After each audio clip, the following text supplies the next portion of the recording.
Bonsoir à toutes et à tous. Merci à l'association Démographie Responsable de m'avoir invité. Je vais parler en effet du sujet climat et démographie avec quelques rappels très rapides sur la COP 21, dont on s'approche, c'est dans une dizaine de jours, et puis ensuite le sujet lui-même, c'est-à-dire les rapports entre population et climat, d'une certaine manière comme tu viens de le faire, d'une autre manière en démontrant presque la même chose, mais avec d'autres arguments. Alors, comme vous le savez, en principe, la France, qui essaie toujours de faire l'intéressante, d'ailleurs elle a raison là, a pris une méthode pour discuter à la COP 21 qui est assez différente de ce qui s'était passé en 92 à Rio pour ce qu'on a appelé la convention climatique, voilà quand même maintenant 23 ans, et puis même au protocole de Kyoto, qui était une méthode qu'on appelait à l'époque, on peut dire top-down en français, c'est-à-dire où un accord général était longuement préparé depuis les ambassadeurs, les techniciens et autres représentants de chaque pays. Et au moment de la COP, il était proposé aux États membres, aux 195 pays. Enfin, à l'époque, il n'y avait pas 195 parce que, je ne sais pas, en 92, il y avait peut-être 120 pays à l'ONU. Il s'en crée beaucoup de pays. Bon, peu importe. Et donc, c'était une méthode où l'accord était déjà un peu prescriptif, éventuellement contraignant, comme ça a été pour le protocole de Kyoto. Ça n'a pas bien marché, on l'a vu avec l'échec de Copenhague. Alors du coup, la France a dit, bon, on va demander à chaque pays, chaque État membre, chaque parti, puisque c'est la conférence des partis, qu'est-ce qu'ils veulent faire dans les années qui viennent, au moins jusqu'en 2030. Et donc, chacun des pays a envoyé, voilà ce que je veux faire pendant les 15 ans qui viennent. Alors tout le monde n'a pas encore envoyé sa copie. Il en manque encore quelques-uns, notamment les plus gros émetteurs per capita, comme l'Arabie saoudite. Ça m'étonnerait évidemment, vu la politique actuelle de l'Arabie saoudite, qu'ils disent, on va fortement diminuer nos émissions.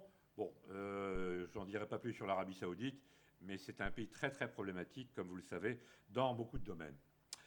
Alors, est-ce que cette méthode va marcher? On ne peut pas l'appeler tout à fait bottom-up, c'est-à-dire en partant de la base. Ça part de chaque pays, mais en tout cas, au vu des copies qu'on a déjà, même Laurent Fabius disait encore ce matin, on est plutôt sur la pente des 3 degrés de plus de température moyenne à la fin du siècle que sur la pente des 2 degrés qui serait pour éventuellement limiter la casse, encore que 2 degrés, c'est déjà beaucoup.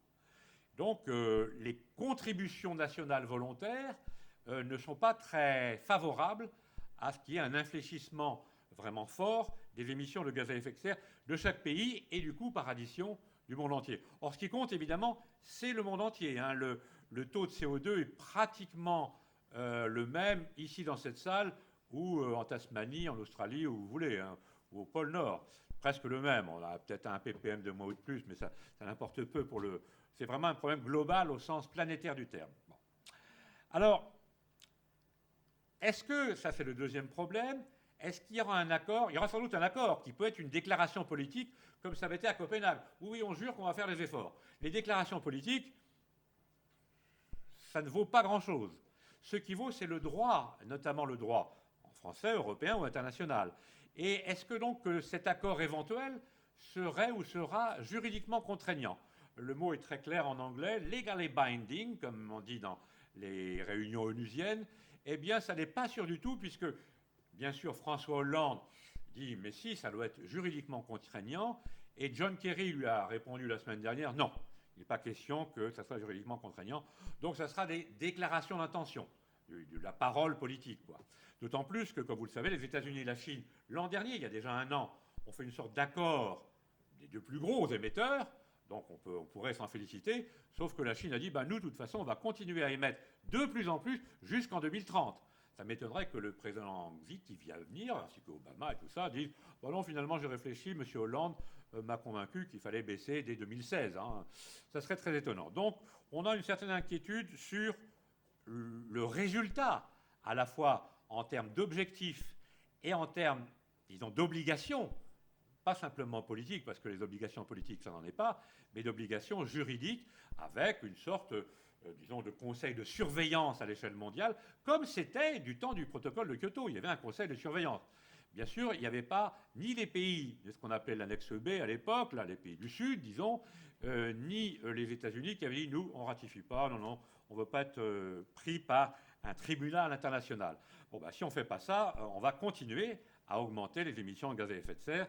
Et encore une fois, c'est évidemment, je vous passe les scénarios et le détail, tout à fait problématique. Alors, certaines ONG proposent évidemment des bonnes orientations pour essayer d'aller plus loin que cet éventuel accord qui aura lieu dans 3 semaines, et disent, eh bien, il faut par exemple sortir des énergies fossiles d'ici 2050. C'est-à-dire qu'à l'horizon 2050, on dit il n'y a plus de combustion d'énergie fossile nulle part dans le monde. D'abord le charbon, parce qu'il paraît que c'est le plus polluant, ce qui est vrai, mais enfin, bon, il faut voir le pouvoir calorifique. Entre une tonne de charbon et une tonne de pétrole, c'est pas du tout le même. Et en plus, ça dépend du charbon. La lignite, c'est pas la même chose que le coke, qui n'est pas la même chose que l'anthracite, par exemple. Il y a des différences de 1 à 4 quand même. Donc c'est des ordres de grandeur quand même assez forts. Bon, alors d'accord, c'est d'ailleurs les ONG disent il faut laisser par exemple sous terre une partie des énergies fossiles qu'on pourrait extraire, mais non à l'extraction. Bon, c'est très bon. Il faut évidemment s'appuyer sur une base sociale ou politique ou économique qui n'existe pas, mais c'est une bonne orientation. Il faudrait également la garantie d'un soutien financier, ce qu'on appelle le fonds vert, le fonds vert, bon, qui devrait être à l'horizon 2020 de 100 milliards de dollars par an, pour que les pays les plus fragiles, les plus vulnérables au changement climatique, au dérèglement climatique, puissent s'adapter. Il y a des pays qui ne seront peut-être plus existants, d'ailleurs, comme on le voit pour Tuvalu ou pour certaines îles. À Tuvalu, ça c'est presque sûr. Les Maldives, c'est pareil. Ils ont d'ailleurs fait des conseils de ministres sous l'eau avec des bouteilles, parce que comme ils sont à 50 cm du niveau de la mer va monter, de toute façon, ils n'existeront plus. Alors ils vont peut-être aller aux Fidji, enfin pour Tuvalu en tout cas, mais bon, bref, il y a des vrais problèmes. Et puis, il y a aussi un mécanisme, espèrent les ONG, de révision en continu de l'éventuel accord de Paris dans 15 jours, de telle manière que les engagements des pays, en fait, soient revus plus fermement en 2017, puis en 2020, puis en 2022, 2025, etc. Bon, voilà un peu ce que disent les ONG.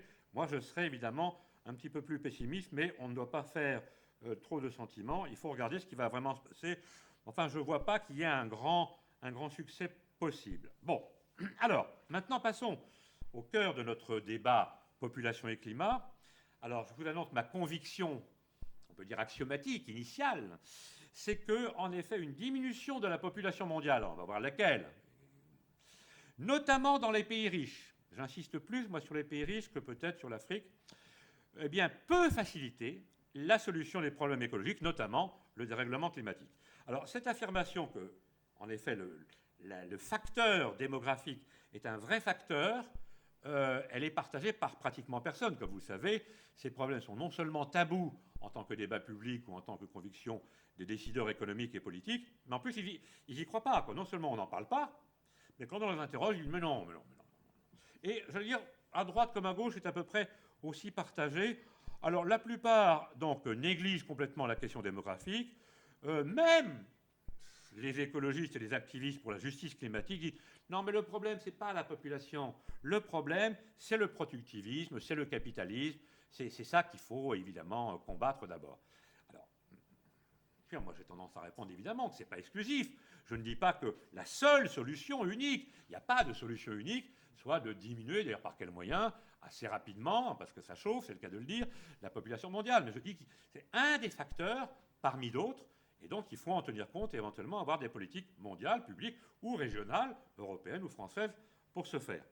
Même si, évidemment, il y a tous les impacts de l'humanité, eh bien, il faudrait arrêter la combustion des combustibles fossiles, il faudrait voir ce qu'il en est, en effet, comme tu l'as dit, de l'extinction des espèces, l'épuisement des ressources non renouvelables, enfin tout ça, il faut une nouvelle éthique, et il faut essayer d'aller vers un monde équitable, c'est-à-dire où les gens qu'on dit du Sud, je m'exprime rapidement, soient comparables au point de vue, disons, bonheur de vivre avec ce qu'on a au Nord, et ce n'est pas avec le standard de vie qu'on a au Nord qu'on y arrivera pour les gens du Sud. C'est absolument impossible que le mode de vie, disons, des Européens et des Américains soit exportable à l'ensemble de la population. C'est impossible, pas pour des raisons de volonté politique, ils le veulent même eux, la plupart. On voit bien les Chinois, les Brésiliens, ouais, on est émergent.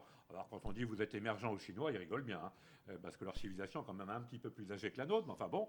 Ils voudraient bien quand même avoir des bagnoles, hein, et puis des avions, des machines à laver.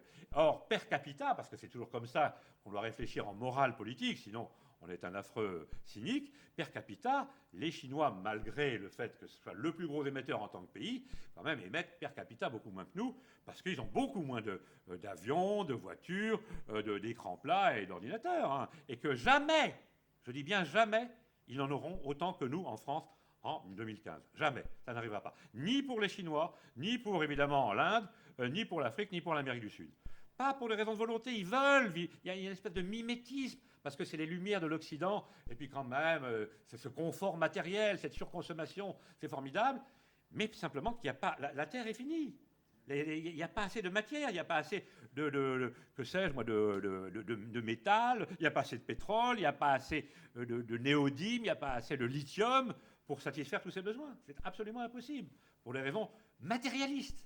Pas pour des raisons de volonté, mais la volonté ne fait pas l'histoire. Bien souvent, c'est la nécessité, comme le sait Fidel Castro au moment de la chute de l'URSS en 91, où ils sont passés quand même d'une agriculture ultra productiviste à la soviétique, à les sovkhozes, avec les meilleurs tracteurs du monde, des tracteurs soviétiques.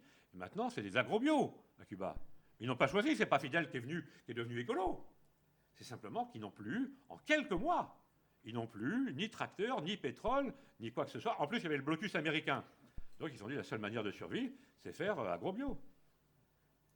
C'est souvent la nécessité et non pas la volonté politique qui fait l'histoire. Bon, c'est un autre problème. Alors, maintenant, je vais essayer de voir deux choses, parce que je ne veux pas être trop long. D'une part, moi, je suis néo-malthusien. Qu'est-ce que ça veut dire, néo-malthusien? Oui. Eh bien, comme je viens de le dire, les activistes climatiques, dont je fais partie, hein, il y a la coalition Climat 21, là, bon, qui est très déçue de ne pas pouvoir faire la grande manif du 29, mais enfin, il y aura quand même des initiatives. Je suis avec mon association là-dedans. Bon, ils mettent plutôt l'accent sur les inégalités sociales, d'ailleurs, c'est justice climatique, etc., en termes de consommation par habitant. Bien sûr, il faut qu'il y ait, encore une fois, une convergence entre les pays du Sud et les pays du Nord, entre les riches et les pauvres, si vous voulez, pour aller vite. Mais, par exemple, il y a même, je crois qu'ils oublient des choses, quoi. Ils devraient se pencher aussi sur la question démographique, et même pour les plus marxistes d'entre eux, même notre ami Friedrich Engels, que certains d'entre vous connaissent, avait dit si, c'est qu'une partie du croissancisme démographique qui est poussé par les États, notamment en France, pour en parler si vous voulez, est dû au fait que le capitalisme veut de la main-d'œuvre bon marché. Donc plus, évidemment, il y a de naissances et de personnes, dans un pays ou dans un continent comme l'Europe, et plus vous pouvez jouer, évidemment, pour avoir des salaires un peu plus bas. Au contraire, dans des pays ou des aires géographiques où il y a moins de monde, où il y a, disons, une diminution de la population, eh bien, évidemment, ça ne va pas très bien pour le capitalisme. C'est la même chose, bien sûr, là aussi, je ne vais pas trop en parler, mais pour ce qui concerne les militaristes. Les militaristes ont toujours pensé qu'un pays qui est fort, c'est un pays qui a beaucoup de jeunes et avec un taux de natalité, un taux de fécondité, en effet, fertilité d'ailleurs, c'est plutôt fertilité qui compte, eh bien assez fort, parce que, par exemple, depuis la guerre de 70, je parle de la guerre de 1870, il faut prendre notre revanche avec ces salauds de Boche qui nous ont eus, donc il faut préparer la prochaine et faire de la chair à canon. Donc il y a des raisons assez profondes pour la cause, par exemple, des allocations familiales en France, qui est une politique nataliste. C'est des raisons vraiment à la fois économiques, il faut de la main-d'œuvre bon marché pour le capitalisme, et des raisons militaristes. Un pays fort, c'est un pays qui a beaucoup de jeunes, beaucoup de conscrits et une armée, quoi, voilà. Donc, ce n'est pas simplement des questions anecdotiques. Hein. Et ce n'est pas, comme le croit une partie de nos couples, une liberté individuelle qui est donnée à chacun. Ah ben, c'est quand même ma liberté. Et vous, alors les néo-malthusiens, quand même, vous êtes liberticides parce que vous voulez faire comme en Chine la politique de l'enfant unique. C'est ça? C'est l'écofascisme? Non, moi je ne suis pas du tout ça. Je dis qu'il faut évidemment que ça soit quelque chose. Il ne s'agit pas de dire on va faire un contrôle central de la démographie. Il s'agit quand même de faire, d'une part, une neutralité de l'État par rapport à l'incitation nataliste.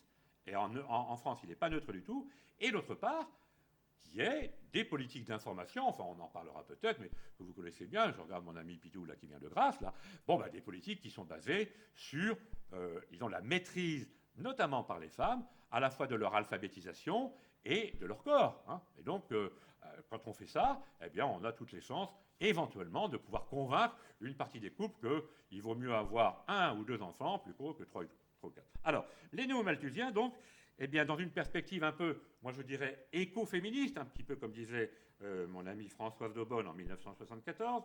Alors, j'avais sorti un jour, c'était en 2008 ou 2009, je ne me suis pas très bien, ce que les féministes, justement, du début du siècle dernier disaient, la grève des ventres. Alors, c'était en 2008 ou 2009, j'étais, moi, pour ce que j'appelais la grève du 3e ventre européen. Il s'agissait que dans l'Union européenne, ils ont 500 millions d'habitants, eh bien, on incite les couples à ne pas avoir plus de 2 enfants, éventuellement un.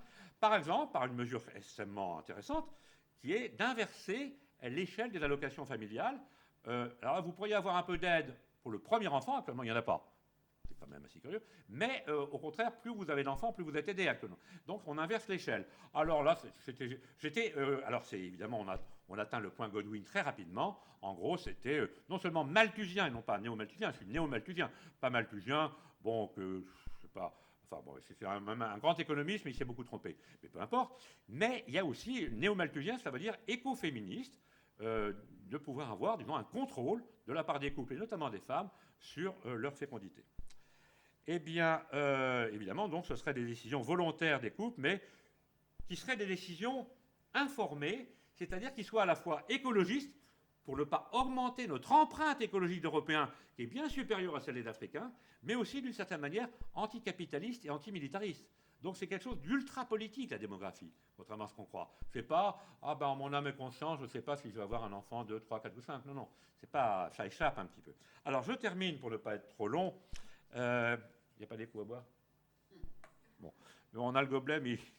Alors, bon, je ne vais pas parler du vieillissement des sociétés, mais on va regarder les histoires de climat et terminer le raisonnement pourquoi la démographie est un facteur pertinent dans la lutte contre le dérèglement climatique.